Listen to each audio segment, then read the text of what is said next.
ప్రాచీన తెలుగు విశిష్ట అధ్యయన కేంద్రం భవన నిర్మాణానికి నిధులు మంజూరు చేయాలని అసెంబ్లీలో సర్వేపల్లి ఎమ్మెల్యే సోమిరెడ్డి చంద్రమోహన్ రెడ్డి ప్రభుత్వాన్ని కోరారు.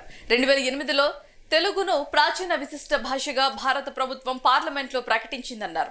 2009 మేలో తెలుగు భాషకు ప్రాచీన హోదా కల్పించే నిర్ణయానికి కేంద్ర మంత్రివర్గం ఆమోదం తెలిపిందని చెప్పారు.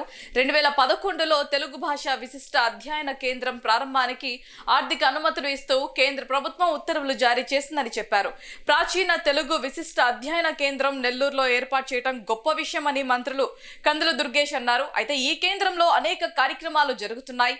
పక్క భవనం నిర్మాణం కోసం నిధులు మంజూరు విషయాన్ని సీఎం చంద్రబాబు నాయుడు దృష్టికి తీసుకువెళ్తామన్నారు.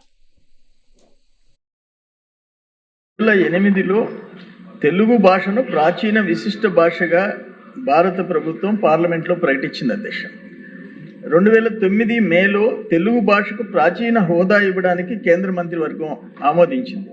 భారత ప్రభుత్వం 29/9/2011న తెలుగు భాష విశిష్ట అధ్యయన కేంద్రాన్ని ప్రారంభించవలసిందిగా ఆర్థిక అనుమతులు ఇస్తూ తగిన ఉత్తర్వులు జారీ చేసింది. అప్పటికే కొన్ని కార్యక్రమాలు జరుగుతున్నప్పటికీ పూర్తి స్థాయిలో కేంద్రం నవంబర్ 2018 మైసూర్లో భారతీయ భాషా సంస్థలో మన ఈ తెలుగు భాష విశిష్ట కేంద్రాన్ని స్టార్ట్ చేసింది. అక్కడి నుంచి పెద్దలు వెంకయ్యనాయుడు గారు 2019లో భారత ప్రభుత్వం నెల్లూరులో ఈ కేంద్రాన్ని తరలించింది. సత్యకుమార్ గారికి కూడా బాగా తెలుసు.